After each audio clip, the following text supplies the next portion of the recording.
¿Qué tal amigos? Bienvenidos a Penalistas, trabajando por una justicia penal de calidad. Este programa es producido por la unidad del equipo técnico institucional de implementación del nuevo Código Procesal Penal del Poder Judicial del Perú. Hoy se encuentra con nosotros la doctora Elvira Álvarez Olazábal, quien es jueza suprema, integrante de la primera Sala Constitucional y Social de la Corte Suprema de Justicia de la República del Perú. Ella nos hablará sobre la Cámara GESEL. Doctora, bienvenida al programa. Muchísimas gracias, Alejandra. Un saludo cordial para ti, para todo tu equipo e igualmente para tu auditorio. Muy bien, muchas gracias por acceder a la entrevista, doctora. Sabemos de su recargada agenda y labores, sin embargo, agradecemos que esté con nosotros en Penalistas. ¿Nos podría indicar a qué llamamos Cámara GESEL? Gracias por la pregunta. La realidad es que nosotros empleamos esta cámara de entrevista única que tiene el nombre del creador, Arnold Gesell. Y el propósito de esta cámara es realizar una diligencia judicial donde podamos llevar a cabo una sola entrevista, de ahí el nombre de entrevista única, a la víctima, puede ser un niño, niña o adolescente, en casos de abuso sexual, incluso una persona adulta y por el mismo hecho, pero también es posible utilizarla para casos en que se denuncie cualquier otro tipo de violencia. ¿Y en qué etapa del proceso y en qué acciones se utiliza la Cámara GESEL? Debemos utilizarla con la inmediatez necesaria para dar posibilidad de perennizar, es decir, mantener la única declaración de la víctima. Por lo tanto, tiene que ser en la primera oportunidad y por eso la Ley 30.364 fue modificada en su artículo 19 por el Decreto Legislativo 1386 con el propósito de que ésta sea una prueba anticipada, es decir, la exigencia que nos la da de la necesidad precisamente de poder plasmar, perennizar esa declaración, es hacerla lo más cercana posible, digamos de manera inmediata, al hecho delictivo perpetrado en agravio de la víctima que vamos a entrevistar. Esa inmediatez es precisamente una bondad de la posibilidad de la secuencia investigatoria. ¿Y puede ser entendida la Cámara GESEL como una medida de protección? No, la Cámara GESEL en verdad es una diligencia judicial que está cubierta desde varios ángulos de necesidad para su realización y, por supuesto, de desarrollo puntual dentro de un ámbito de protección. Es decir, se requiere un ambiente seguro, un ambiente donde no se invada la posibilidad de la estabilidad de la víctima. Por eso hablamos de la no revictimización.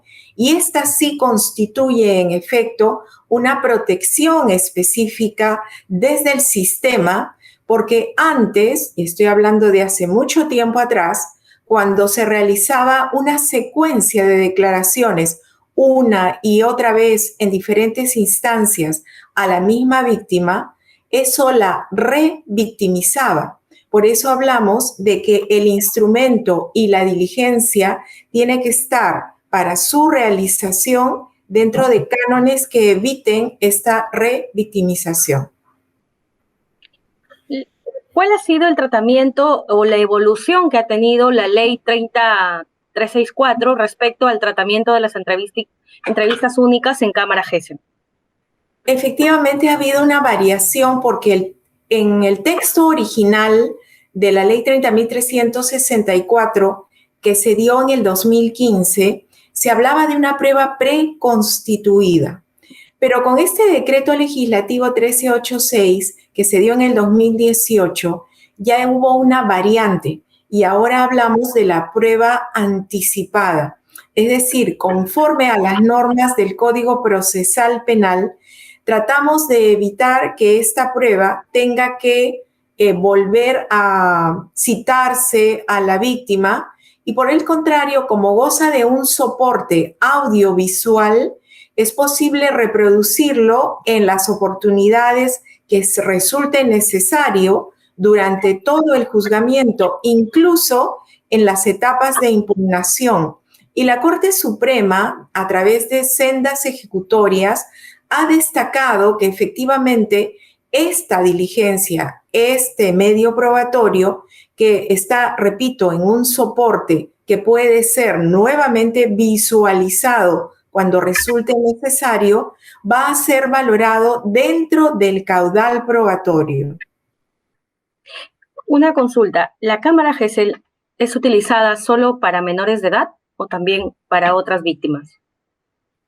Existe una priorización, es cierto, respecto a menores de edad.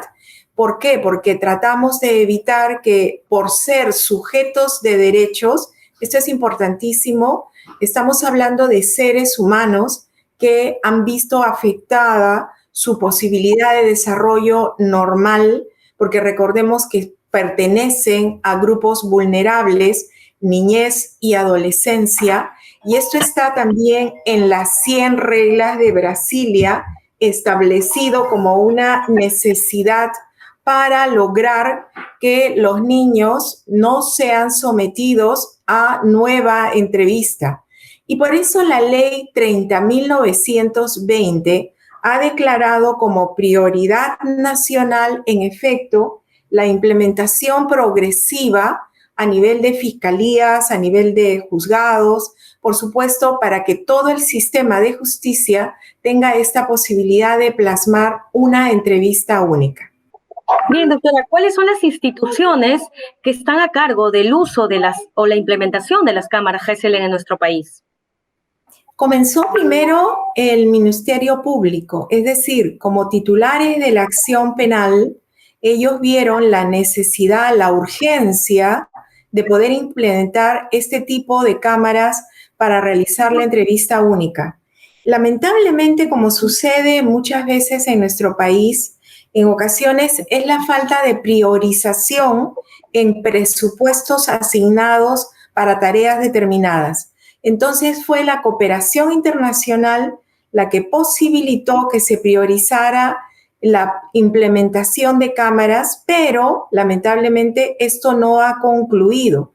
Hay menos de 100 cámaras desde la Fiscalía, algunas incluso no están operativas, y en el Poder Judicial se han venido implementando, tampoco se ha concluido con un proceso que abastezca a la necesidad de esta utilización como entrevista única. Por eso mencionaba la ley 30.920, que declaró prioridad nacional la implementación de las cámaras. Ojalá que se priorice también esto, sería un aporte a un gran número de investigaciones, porque así como preguntabas hace unos minutos, si es factible además utilizarla en otro tipo de procesos, creo que es indispensable también para víctimas de violencia contra la mujer y los integrantes del grupo familiar, porque en efecto va a permitir que se perennice la declaración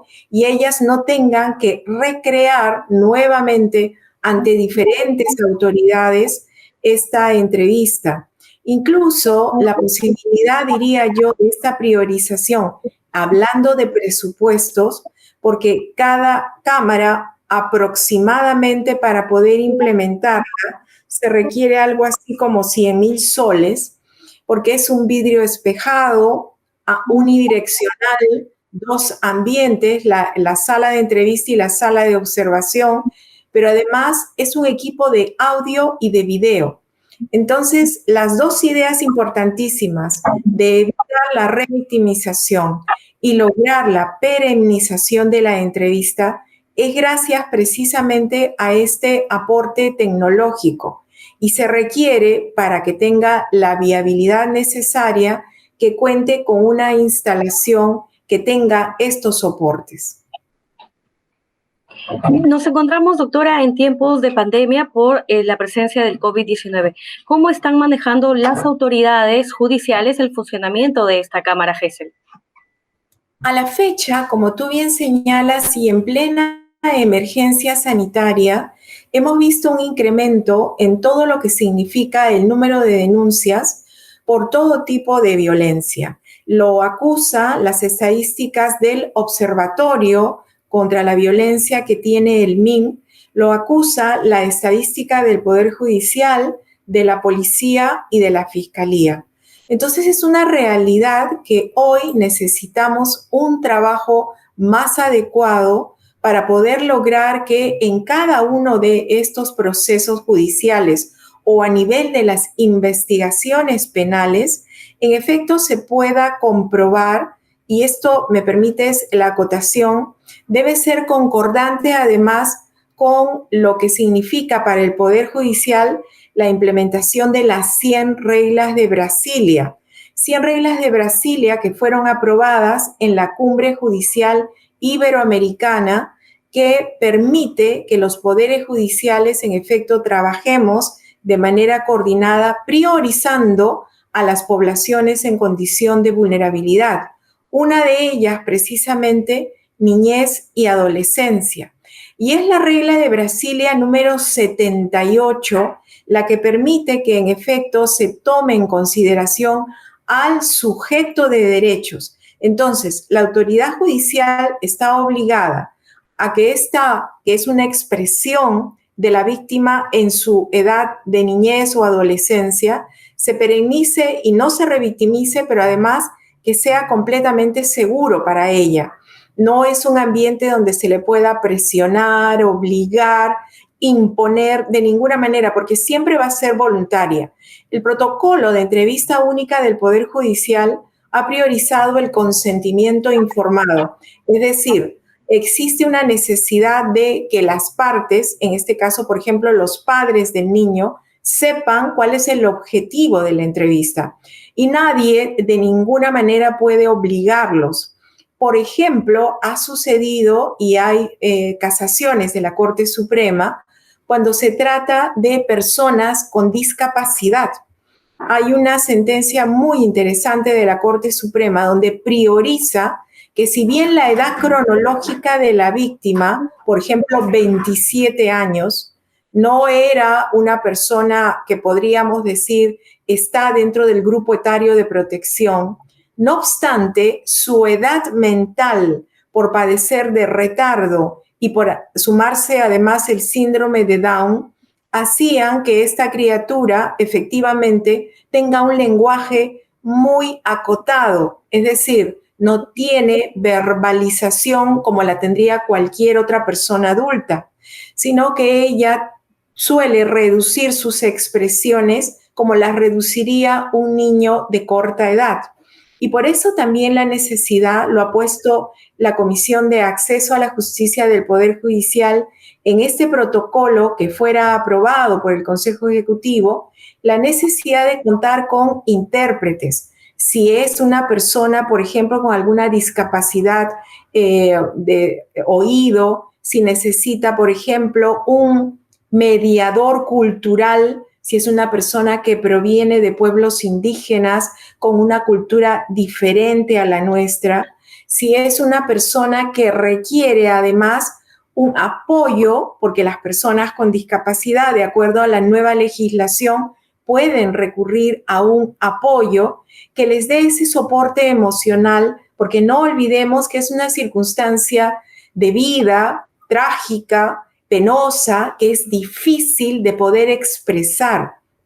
Hay criaturas que lo se señala en estas entrevistas únicas, suelen entrar en una ansiedad y angustia solamente al recordar los hechos que las agraviaron.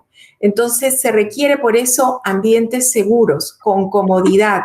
Se requiere además un lenguaje fluido de intercambio donde se sienta cómodo. No vamos a utilizar frases altisonantes ni un lenguaje difícil, sino que tiene que ser sencillo y claro para que su respuesta, en efecto, nos dé la mayor posibilidad de información.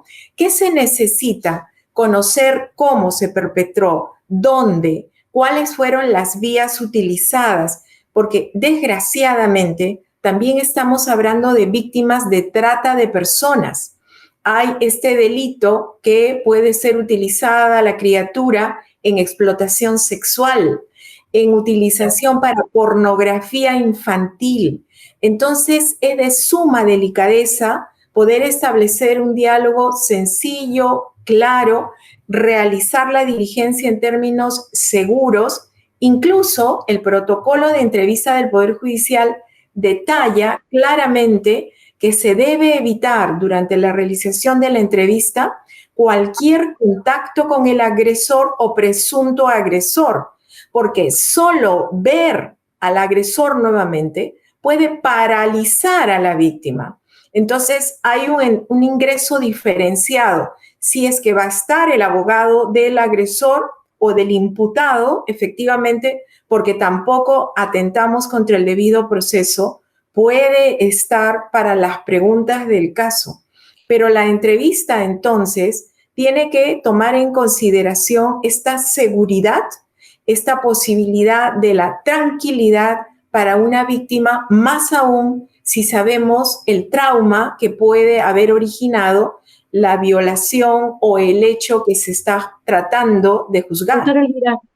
Doctora Elvira, queremos por favor hacer una breve pausa y continuamos dialogando sobre los aspectos que usted menciona, que es la entrevista única en cámara GESEL, cómo es que se produce esta investigación y cómo es que también la víctima se siente en este espacio cuando narra nuevamente lo ocurrido. Una pausa y volvemos.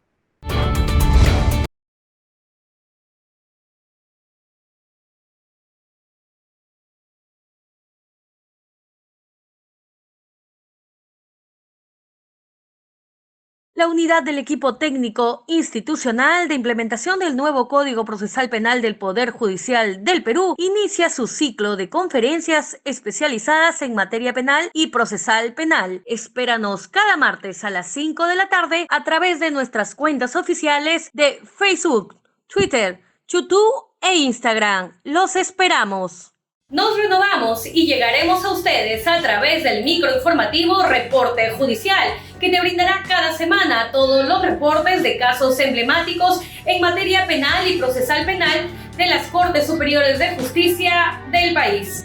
Síguenos en Facebook, Twitter, YouTube e Instagram cada sábado a las 8 p.m. Reporte Judicial.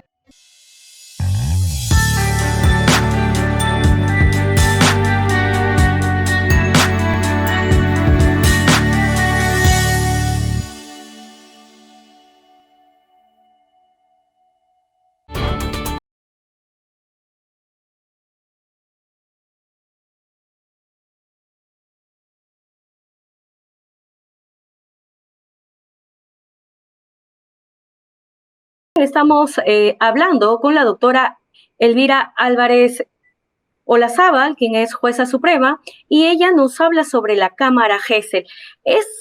Es un hecho que la pandemia por la presencia del COVID-19 ha generado mucho más denuncias de violencia en los hogares, en los lugares que hemos tenido de aislamiento, y de hecho, pues es un llamado de atención a nuestras autoridades conocer el funcionamiento de las cámaras GESEL y la implementación de las mismas. Doctora, usted nos venía hablando cómo es que se desarrolla la entrevista única en cámara GESEL y cómo es que la víctima se siente revictimizada si es que pasa por varias áreas o funcionarios narrando la misma historia. Qué importante es que en una primera instancia como la cámara GESEL esa información quede y con ella se continúe la investigación. Exacto, Alejandra, tú lo has dicho muy bien. Es una necesidad que se ampara precisamente en lo que significa la eficiencia y la eficacia del sistema. Un sistema de justicia está en la base del respeto a los derechos humanos. Y ya específicamente cuando hablamos de los sujetos de derechos, niñas, niños y adolescentes, que son víctimas de este tipo de atentados a su integridad, entonces requerimos efectivamente que esta entrevista única sea tanto como requerimos para la garantía del debido proceso, para su derecho de defensa, para el derecho de defensa también del presunto autor, que dentro de la realización de la entrevista sigamos una serie de pautas que permiten la solidez y la coherencia del operador u operadora que está actuando. Recordemos que no estamos hablando de un solo especialista. En la sala de entrevista va a estar un psicólogo. Si fuera a cargo de la fiscalía, estaría un integrante del staff del Instituto de Medicina Legal. Pero si fuera un psicólogo, cuando está a cargo del Poder Judicial, son las personas que están preparadas, están debidamente capacitadas para llevar a cabo este tipo de entrevistas.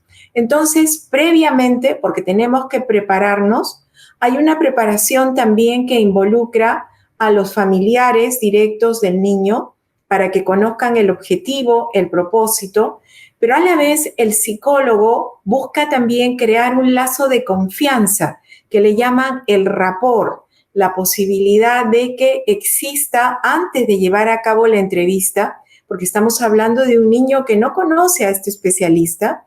Le decimos de qué manera vamos a entrevistarlo, se identifica y le señala de qué se trata la entrevista única. Entonces, previos esos pasos de información y suscripción del consentimiento informado, recién se lleva a cabo, para lo cual vamos a contar con esta especialización del entrevistador o entrevistadora en el terreno psicológico. No podemos de ninguna manera dejar de relevar la importancia de que junto con los operadores del sistema de justicia, también esto que significa la intervención desde el área de psicología, el intérprete de señas, por ejemplo, o el mediador cultural, todos conjuntamente queremos llegar a este propósito, llevar a cabo la diligencia en la manera mucho más rigurosa, mucho más objetiva, mucho más pulcra para que logre el propósito. Entonces, mira, una pregunta que queremos resaltar es si la entrevista única en cámara GESEL como acto de investigación en delitos contra la libertad sexual es suficiente para poder solicitar un mandato de prisión preventiva. No, porque tú junto con la entrevista vas a requerir pruebas psicológicas, físicas o biológicas. Hay un caso muy interesante, BRP-BPC versus Nicaragua, de la Corte Interamericana de Derechos Humanos. La criatura era reiteradamente violada por el progenitor, por su propio padre, una criatura muy pequeña, de menos de 10 años, durante el régimen de visitas que él había logrado en la vía judicial.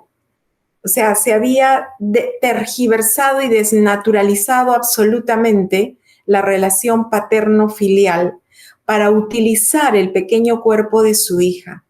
Entonces, y por eso lo comento, lo trascendente de este pronunciamiento es que la Corte Interamericana hace precisiones trascendentes para casos, porque ese es un caso emblemático, para casos que se presenten a la luz de criterios ya establecidos por el órgano corporativo, donde se privilegia precisamente la especialización de la persona que lleva a cabo la entrevista.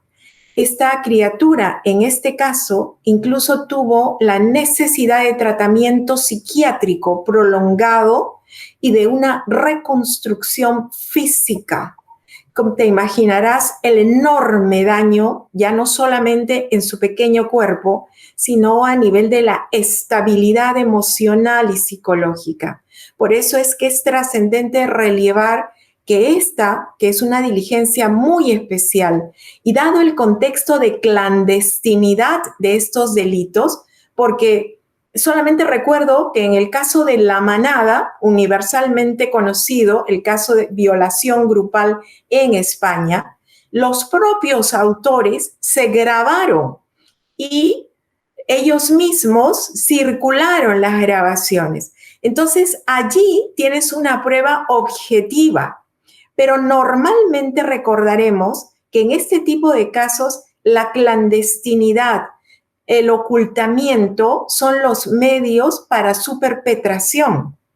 Por eso es que decía a tu pregunta, lo conectamos inmediatamente a un resultado de evaluación médica, física, biológica, el recojo de muestras que se pueden dar y que ingresan al laboratorio de manera inmediata, y junto con este caudal probatorio estamos hablando entonces de la posibilidad de medidas inmediatas ya a nivel del proceso instaurado. Doctora Elvira, entramos ya a las últimas preguntas de esta entrevista. Si la entrevista única en cámara GESEL en el acto de investigación se hace sin presencia del abogado o del imputado, ¿se puede ampliar la entrevista única en cámara GESEL y qué efecto práctico tendría en un juicio? Tanto el decreto legislativo 1386 como el protocolo del Poder Judicial para la Cámara GESEL prevé la ampliación, prevé la posibilidad, en este caso puntual, como tú preguntas, no estaba el abogado del imputado. Entonces, es necesario que en efecto puedan darse no solamente por ampliación, sino también complementar, porque quizá no hubo la suficiencia en el momento de su realización en las preguntas. Entonces, podría la autoridad judicial disponer esta ampliatoria. ¿Qué pronunciamientos existe en cuanto a la jurisprudencia en el caso de cámara GESEL? Muchas gracias por la pregunta, porque en efecto me parece importante siempre comentar desde el ángulo tanto internacional como nacional. Mencioné la Corte Interamericana, pero además la Corte Constitucional Colombiana ha dado hasta 2 casos que me parecen interesantísimos. Una es una acción de tutela y la otra es una acción constitucional. Una es del año 2020 y la otra es del año 2014. En ambas se destaca algo trascendente y tiene relación con la pregunta anterior. ¿Qué pasa cuando no está el sujeto imputado o el defensor del sujeto imputado? Y entonces lo primero que destaca la Corporación Colombiana es: la realización de la entrevista debe sujetarse a todos los propósitos de proteger a la víctima, en este caso al NNA agraviado. 2, si es cierto que de ninguna manera se va a posibilitar una nulidad, porque eso es lo que luego sobrevendría si se recorta el derecho de defensa de la persona presunta imputada. Es más, hay casos muy penosos y lamentables de víctimas que se retractan de su inicial imputación. Entonces, en efecto, puede darse el caso de que sea necesario complementar la primera entrevista o ampliarla frente a nuevos hechos, como estas retractaciones, que suelen darse, y acá es importantísimo saber cómo la Corte Suprema, y de manera muy puntual, ha establecido criterios objetivos, como el hecho cierto de cuál es la cercanía que se ha tenido entre la víctima y el sujeto imputado o familiares cercanos. ¿Cuál es la coherencia o verosimilitud de la primera imputación frente a la retractación que en ocasiones se revela falta absoluta de sustento? Es una retractación que tú notas está ejerciéndose para la retractación una presión inusitada en la víctima. Entonces, también la Corte Suprema ha dicho que en estos casos es necesario analizar los factores que se han dado posteriormente a la entrevista y a la original denuncia, que pueden tener peso relevante para saber por qué se retractó una criatura. Hemos visto varios casos interesantes también de la Corte Suprema. Hay una que me parece que podría ser de repente de relevar en esta entrevista, que es la casación 719-2019 Ayacucho. La dictó la Sala Penal Permanente y es del 15 de diciembre del año 2020. Y lo que dice la sala puntualmente es que mediante la sana crítica racional, el juez debe determinar credibilidad y grado de eficacia de los medios de prueba. Entonces, dentro de ese conjunto probatorio, dentro de ese caudal probatorio, hay un especial cuidado al uso de la cámara Gesell. Lo dice literalmente la Sala Suprema, porque en este caso puntual del imputado, que en un primer momento fue sentenciado, luego se le absolvió, en efecto, tú sabes la importancia, Alejandra, para este tipo de medidas en donde tú ves oposición diametral entre una absolución, luego una condena, y son condenas apenas graves además.